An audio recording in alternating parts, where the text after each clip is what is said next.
Hello বন্ধুরা, আমি চলে এসেছি একটা নতুন ভিডিও নিয়ে। আজকে আমি কি রান্না করেছি সেটাই তোমাদের সাথে শেয়ার করব। কারণ আজকে মঙ্গলবার, আমরা নিরামিষ খাই। মানে সোমবারও খাই আমরা, সোমবার মঙ্গলবার দুদিনই আমরা নিরামিষ খাই।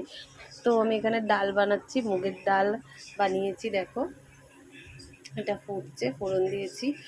আর এখানে বানিয়েছি হেলাঞ্চি শাক আর আলু দিয়ে, একটুখানি বেগুন দিয়ে ভাজা করেছি। এখানে বানিয়েছি ভেন্ডি আর আলু দিয়ে একটু মাখা মাখা তরকারি করেছি, চচ্চড়ি মতো।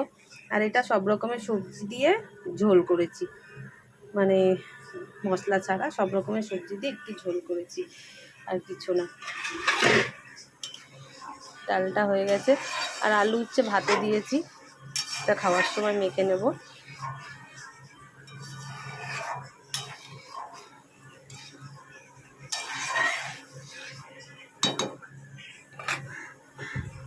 তো ভিডিওটা ভালো লাগলে অবশ্যই লাইক কমেন্ট করো। টাটা।